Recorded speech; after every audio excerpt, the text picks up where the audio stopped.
प्रेम केले प्रियावर आणि एंगेजमेंट तर केलीच नाही. शिवमने घातली दुसऱ्याच मुलीच्या हातात अंगठी, तर आईसाहेब आणि आबासाहेब यांनी दिला आशीर्वाद. सगळ्यांना बसला मोठा धक्का, तर अस्मी लागली रडायला. आणि शिवमने केला सगळ्यांसमोर तिच्या गालावर किस. आता काय करेल प्रिया? तर सर्वांना नमस्कार. रॉयल शेतकरी या कथेचा 13वा भाग आज अपलोड होत आहे. सर्वात प्रथम सर्वांना गुढीपाडव्याच्या खूप खूप शुभेच्छा.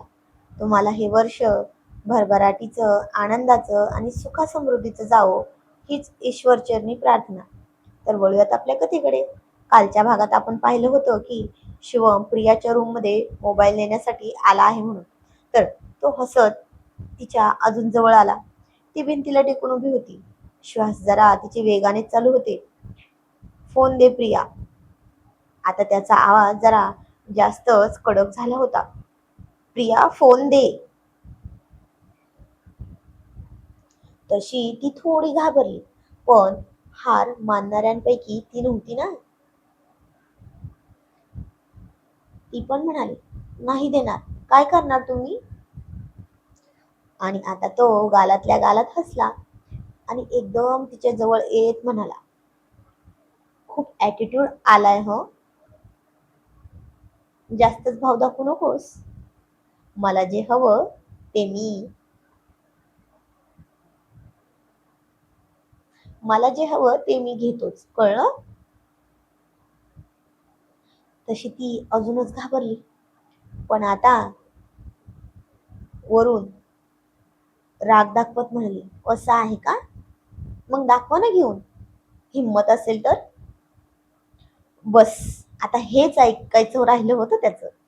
आणि त्याने तिला त्याच्या दोन्ही हाताने भिंतीवर ब्लॉक करून ठेवून पूर्ण अडवून धरलं आणि म्हणाला, आता कुठे जाणार?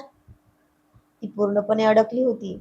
हलूही शकत नव्हती, मेहंदी खराब होईल म्हणून. आणि ती खूप हळू आवाजात म्हणाली, अहो प्लीज सोडा ना, मेहंदी खराब होईल माझी. तसा तो आता थोडा वाकला तिच्या कानाजवळ आणि म्हणाला, मला फोन जास्त महत्वाचा आहे, माझं काम आहे, कळलं?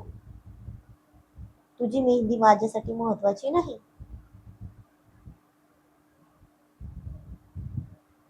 आणि आता ती काही बोलणार इतक्यात तो अजून जवळ आला आणि म्हणाला, शांत उभी राहा, एकदम गपचूप उभी राहा, नाहीतर खरंच हात लावेल मेहंदीला. आणि आता ती नजर खाली करून उभी होती.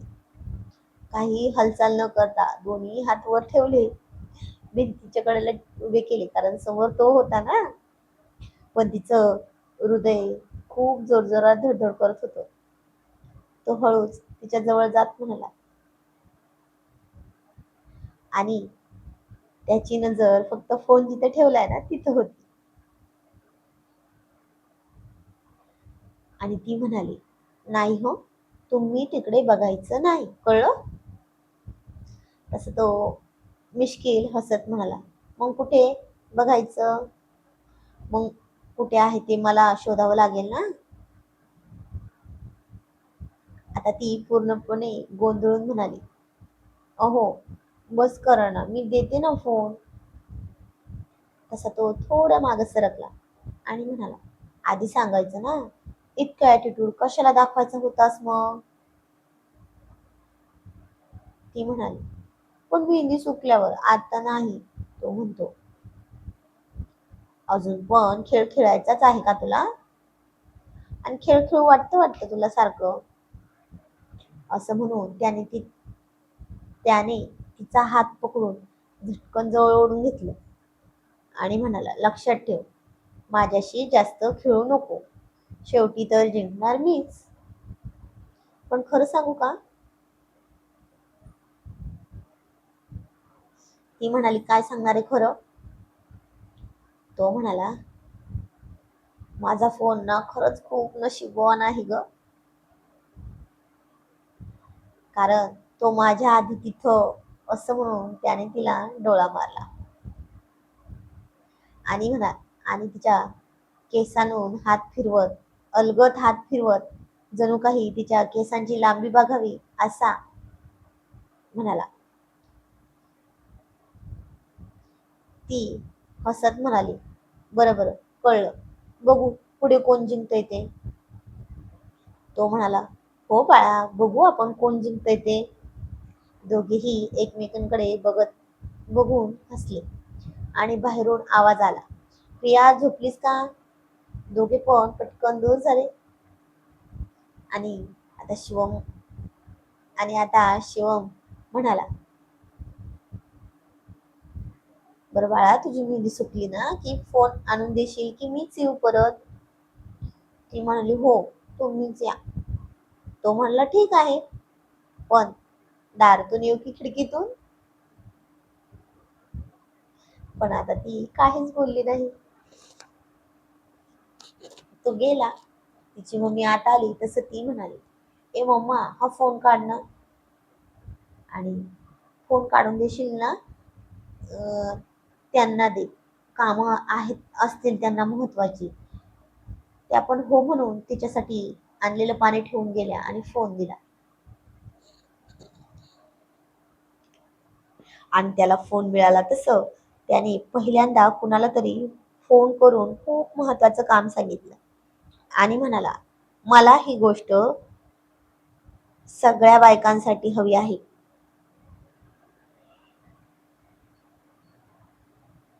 आणि ती पण खूप स्पेशल पद्धतीने हवी आहे, कळलं?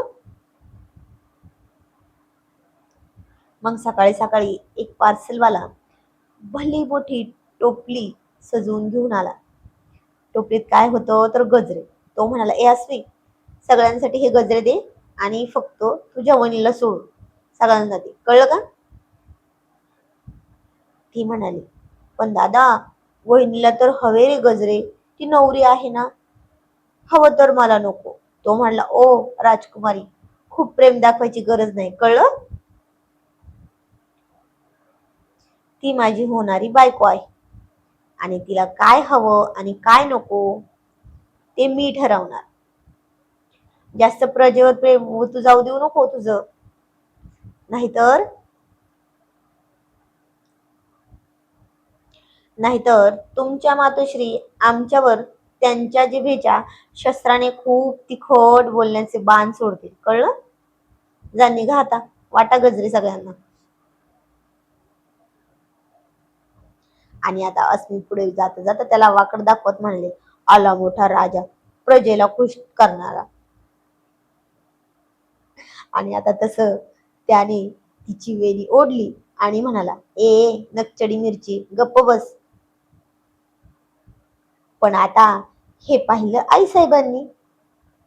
त्या म्हणाल्या, राजे काय चाललंय? आणि आता अस्मिला तर मस्त चान्स मिळाला होता ना तिच्या दादाला बोलणं बसवायचा. ती नाटक करत म्हणाली, ओहो आईसाहेब, बघा ना दादा मला चिडवतो आणि माझ्यासाठी गजरे नाही म्हणतोय, बघा.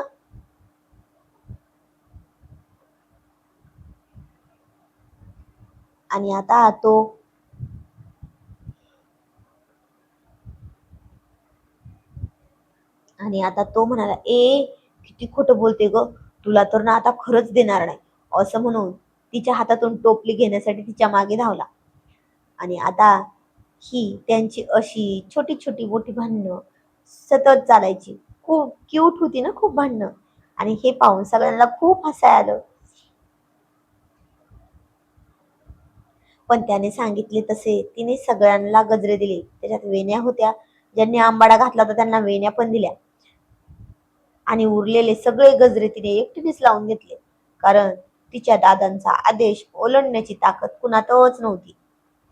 आता एंगेजमेंटचा मुहूर्त जवळ आला होता. तसं सगळे नटून थुटून जमा झाले. त्यानंतर प्रियाला बोलवण्यासाठी नेमकं कोण जाणार हा प्रश्न उभा राहिला होता. कारण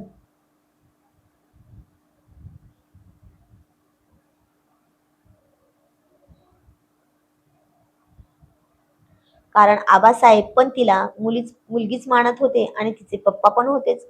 पण आता इकडे खूप दिवस ती इथे होती, त्यामुळे त्याचे मित्र म्हणाले, आम्ही आणतो आमच्या वहिनीला.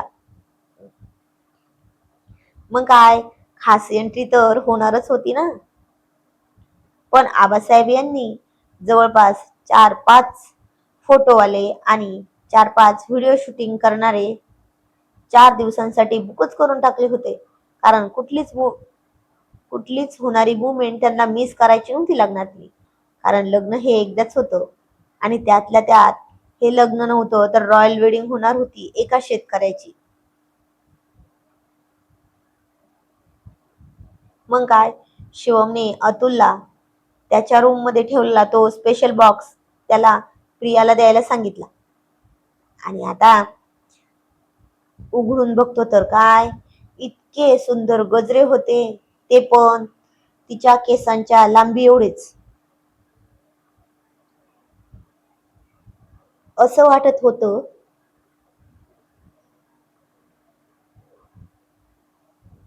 असं वाटत होतं की तिच्या केसांचं माप घेऊनच मग ऑर्डर केलेले असते. आणि ते खरंच आणि ते खरंच होतं. कारण तो रात्री फक्त फोनच्या निमित्ताने तिचे केस जवळपास किती लांब असतील हेच तर पाहण्यासाठी तो गेला होता. आणि अवघ्या हात फिरवल्याने त्याने अंदाज घेतला होता. मग किती हुशार असेल बरं तो. मग जान्हवी म्हणाली, अहो बघितलेत का, भाऊजींनी कुणालाही राग येऊ नये म्हणून आमच्यासाठी तर गजरे आणलेच, पण तिच्यासाठी बनवून घेतलेत. आणि ती म्हणाली, प्रिया तू नशीबवान आहेस, तुला एवढा प्रेमाने गजरा देणारा नवरा मिळाला म्हणून. नाहीतर आजकालचे फक्त प्रेमात अटेन्शन न देणारेच नवरे असतात. असं म्हणून ती अतुलला बघत होती असं ती अतुलला बघून म्हणाली. पण आता तो अतुल होता नावाचा. तो म्हणाला, मी काय केले तेव्हा तुला बघितलं नाही का, काय कमी आहे तुला. ती म्हणली, आता. तो म्हणला, हो ग, खूपच छान दिसते, पण मी तेच म्हणायला विसरलो. तशी ती खूप खूप लाजली. तो म्हणाला, बरं चला, तुमच्या वहिनीला स्पेशल गिफ्ट द्यायचं आहे, सगळ्यांनी कान डोळे आणि गच्च मिटून घ्या आणि तोंड फिरवून घ्या. असं म्हणून त्याने जान्हवीला सरळ जवळ ओढलं. मग काय,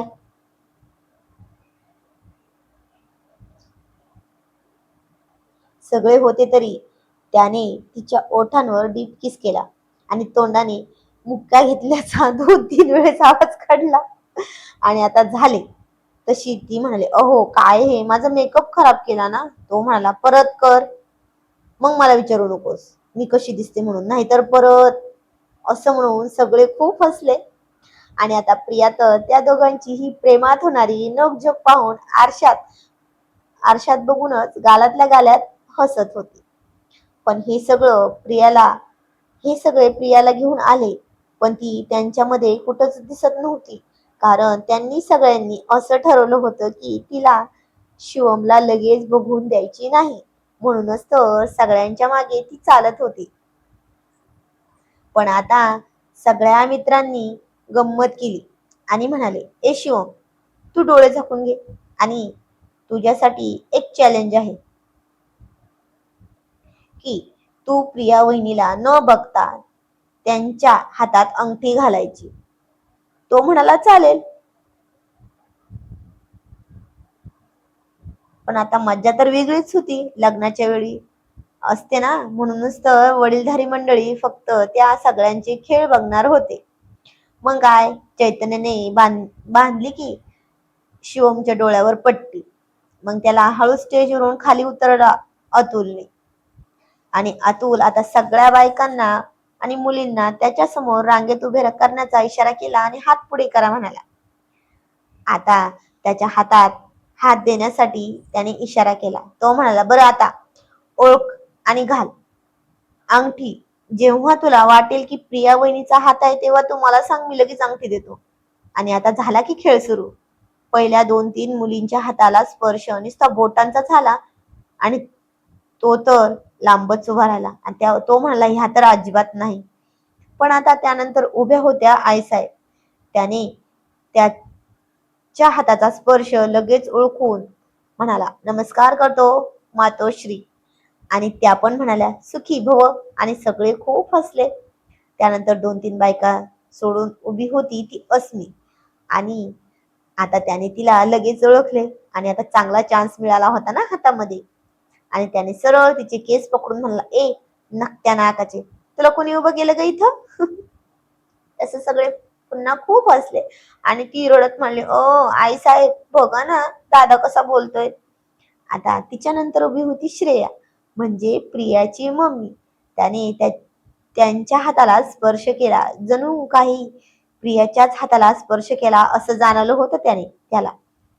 पण पुन्हा एकदा पूर्ण हात चापसून बघितला तर त्याची बोट भेंडीसारखी नव्हती, पण तोच स्पेशल स्पर्श त्याला ते नातं सांगणारा होता. आणि तो म्हणाला, नमस्कार करतो मम्मी. त्या पण म्हणाल्या, औक्षवंत व्हा.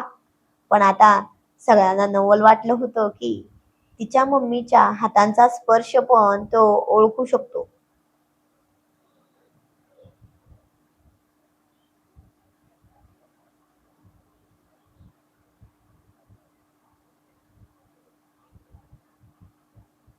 आणि त्यांच्या हातांचा स्पर्श ओळखणं साहजिकच होतं. आणि आता त्या खट्याळ मित्रांनी त्याच्या आजीला पण रांगेत उभं केलं नव्हतं, पण नक्कीच खुर्चीवर बसवलं होतं. आणि तो म्हणाला, ए आई आजी तुला कुणी ग बसवलं असं म्हणून आशीर्वाद दे. त्या पण म्हणाल्या, काय करू, आता हा खेळ बघण्यापेक्षा खेळायला पण हवा ना, तेव्हा खरी मजा येते. आणि त्यांच्या या जोकवर शिवम पण खळखळून हसला. आता सगळी रांग संपत आली होती आणि शेवटी एक ओळखीचा स्पर्श त्याच्या हाताला झाला. पण पण त्या हातात खूप साऱ्या बांगड्या होत्या, बोटांत अंगठी होती पण. आणि तो आता खूप गोंधळून गेला होता, कारण त्याने तिला कालच हाताला स्पर्श केला होता तेव्हा नाही तिच्या हातात बांगड्या होत्या, ना तिच्या हातात अंगठी होती. पण तो स्पर्श त्याला तसाच भासत होता. तो लगेच म्हणाला, अतुल अंगठी दे. आणि आता अतुल चेष्टा करत म्हणाला, अरे तो तर तुझ्या वहिनींचा हात नाही, माझ्या वहिनींचा हात नाही. असं म्हणून जान्हवीकडे त्याने पटकन बघितलं तर पलीकडून जान्हवी म्हणले, अहो भाऊजी प्रिया तर पलीकडे आहे. तो म्हणाला, नाही हा प्रियाचाच हात आहे, मी डोळे बंद करून सुद्धा सहज सांगू शकतो.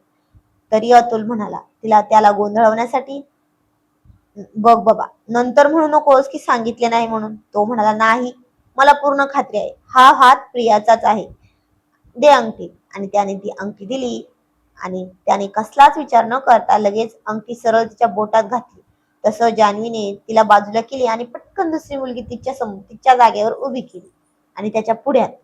पण आता अतुल म्हणाला, अरे रे शिवम बघ, मी म्हणत होतो ना. असं म्हणून त्याने पट्टी सोडली तर बघतो तर काय, खरंच समोर वेगळीच मुलगी होती. तो तर हादरलाच, कारण आता प्रिया तर कुठेच दिसत नव्हती त्याला. आणि तो म्हणाला, oh no no no no, मी फक्त इथं, मला विश्वास आहे ही प्रियाच होती आणि ती आता नाही. तसे सगळे त्याला खूप चिडवट मानले. हो राजे तुम्ही चुकलात. तसा आता त्याचा चेहरा झरझर उतरला. आणि तो उतरलेला चेहरा पाहून आबासाहेब म्हणले, ओ राजे इकडे या.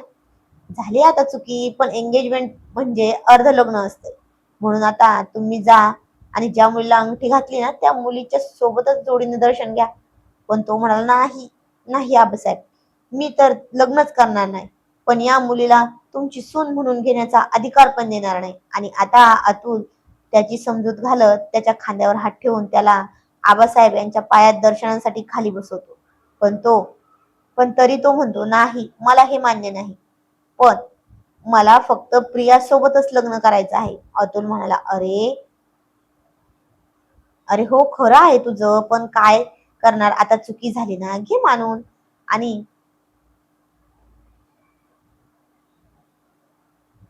आणि हो बघ किती आमच्या होणाऱ्या वहिनी मस्त आहेत त्या. आणि म्हणाला, ओ या फोटो घ्या तुमच्या अहोंसोबत. तर आता प्रिया हळूच त्याच्यापाशी बसली. पण त्या खूप साऱ्या बांगड्या पाहून असलेला हात त्याने तिच्याकडे बघितलंच नाही. कोण आहे म्हणून, आणि ती म्हणाली, आशीर्वाद द्या आबासाहेब. आणि आता तिचा आवाज ऐकून शिवम तर चकितच झाला आणि आशीर्वाद न घेणं घेणं लांबच राहिलं आणि त्याने तिला तशीच उचलून घेत म्हणाला, प्रिया प्रिया प्रिया, माझा जीव गेला असता आता तुझ्यासाठी. आणि ती त्याला म्हणाली, असा कसा जाईल, तो तर माझ्यापाशी आहे ना. असं म्हणून ते दोघे खूप प्रेमाने एकमेकांकडे एकमेकांच्या डोळ्यात डोळे घालून पाहत होते. आता त्याने सगळ्यांच्या समोर तिच्या गालावर एक किस केला आणि म्हणाला, मस्त दिसतेस. तुम्ही सगळ्यांनी फसवलं मला, पण मी ओळखलं होतं की प्रियाच आहे म्हणून. आता आता हे त्यांचं स्पर्शातलं ओळखलं जाणारं रॉयल प्रेम पाहून सगळ्यांना खूप छान वाटलं. आणि आता अशा प्रकारे खूप छान एंगेजमेंट झाली. तर कमेंट मध्ये नक्की सांगा आजचा भाग कसा वाटला. धन्यवाद.